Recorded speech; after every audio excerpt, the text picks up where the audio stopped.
A Bíblia apresenta a prostituição como o oposto da fidelidade conjugal. A traição matrimonial. A prostituição espiritual se expressa na idolatria, na infidelidade ao Deus Criador, no fato de colocar outros deuses, outras coisas no lugar do Deus Criador e tributar lealdade a essas coisas, a esses falsos deuses. Hoje nós vamos ver a experiência do profeta Oséias. Já temos estudado outras vezes o profeta Oséias. Veja aqui o parágrafo da nossa lição. O pedido de Deus ao profeta Oséias foi uma das tarefas mais estranhas que o Senhor já deu a um de seus servos. Qual foi o pedido? Qual foi a ordem? Case-se com uma prostituta. Casar-se com uma prostituta. Mas Deus usou Oséias para nos ajudar a compreender, a partir da sua própria perspectiva, isso é, da perspectiva divina, a dor do pecado e da rebelião humana. Deus amou e escolheu uma esposa, Israel. Ela o traiu inúmeras vezes. Ainda assim, surpreendentemente, ele a aceitava de volta e restaurava. Apesar da recorrente traição do povo de Israel, da recorrente traição espiritual, da infidelidade espiritual, o Senhor sempre voltava a considerar Israel como o seu povo. Veja o livro de Oséias, no capítulo 1, verso 2, e no capítulo 3, verso 1. As ordens que o Senhor Deus deu para Oséias. Vai, toma uma mulher de prostituições e terá filhos de prostituições, porque a terra se prostituiu, desviando-se do Senhor.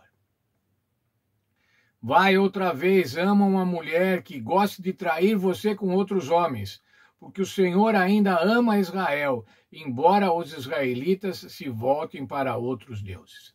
Veja, era o que Deus queria ensinar. Ora, os israelitas estavam se voltando para outros deuses. E veja o texto, que texto impressionante, irmão. Vai, case com uma mulher, ame uma mulher que goste de trair você com outros homens. Quem é que poderia fazer isso, irmãos?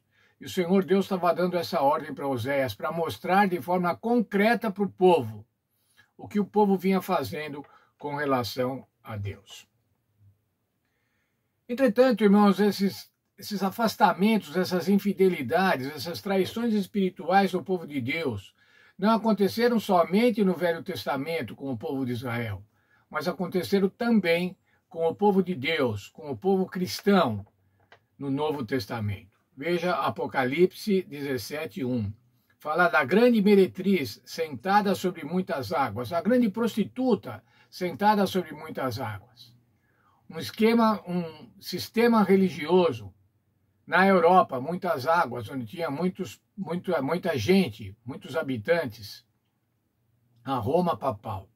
Mas ainda diz aqui, os reis da terra se prostituíram com ela. O que aconteceu, irmãos, com Roma papal, quando teve o poderio da supremacia papal, os reis da terra se prostravam diante delas e se prostituíam diante dela. Mas ainda Apocalipse 18, de 1 a 4, caiu a grande Babilônia. A confusão religiosa, Babilônia, a confusão religiosa, covil de demônios.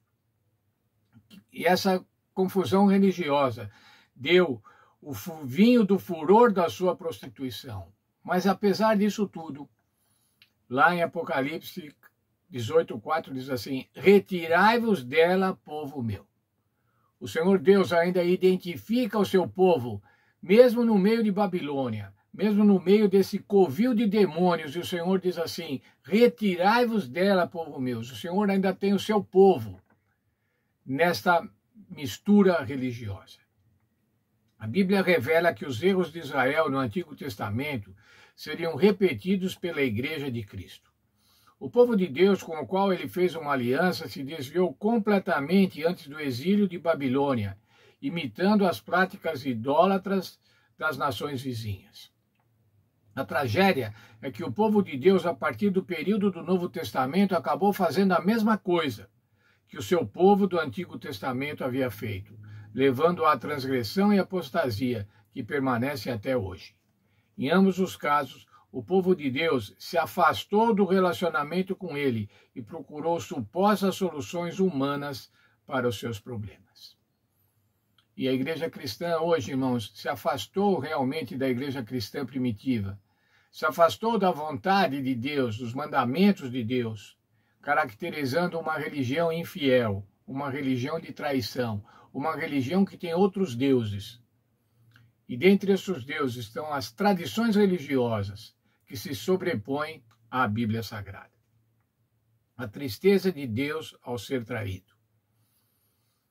As palavras que Deus usou no livro de Oséias mostram que ele não estava apenas tentando nos mostrar o que fizemos de errado, mas como se sentiu diante disso. E aqui, irmãos, vejam o que diz a nossa lição. Quem já foi traído pelo cônjuge pode ter uma pálida noção dos sentimentos das nossas infidelidades a Cristo. Os sentimentos que a nossa infidelidade a Cristo desperta nos seres celestiais. Talvez a parte mais surpreendente da história de Oséias seja o que ele fez para redimir sua esposa rebelde. Sabe, irmãos, eu considero a traição conjugal, a infidelidade conjugal, a pior das infidelidades. Você pode ser infiel no seu trabalho, você pode ser infiel politicamente, você pode trair os seus parceiros, você pode trair o seu partido político, você pode até trair a sua igreja. Mas a traição ao cônjuge é uma traição que você faz a si mesmo, a si próprio. Lembra, estudamos já, uma só carne. Quando você trai o seu cônjuge, você está traindo a si próprio.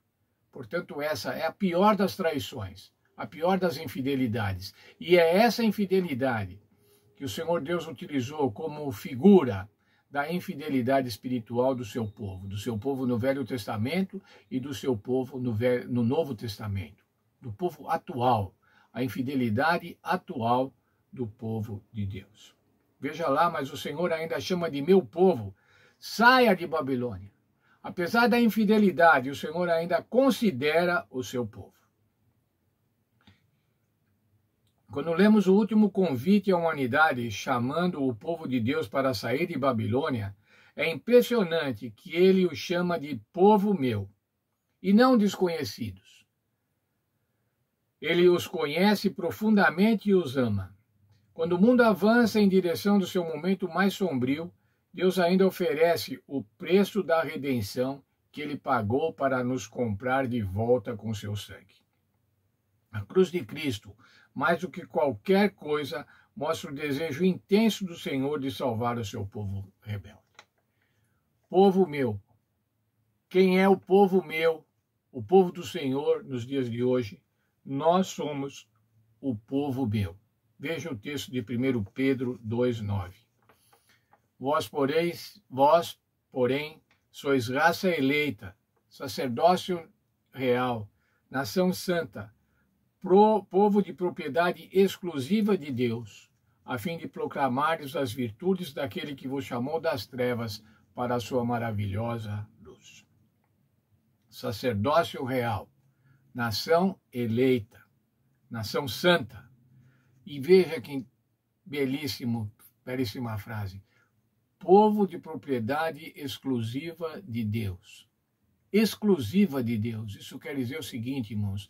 Nós somos uma propriedade de Deus, unicamente de Deus. E é assim que devemos ser, e é assim que o Senhor Jesus proveu, para que nós pudéssemos ser propriedade exclusiva de Deus. A propriedade particular, a propriedade especial. Eu sou propriedade especial de Deus. Cada um de nós somos propriedade exclusiva de Deus. Mas com qual objetivo que nós somos essa propriedade?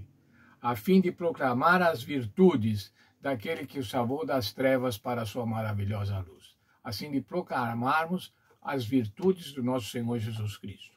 A fim de proclamarmos o Evangelho.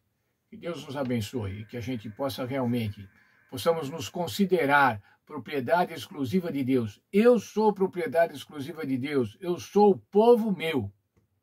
E dessa forma, testemunharmos acerca de Deus o Pai e do Senhor Jesus Cristo.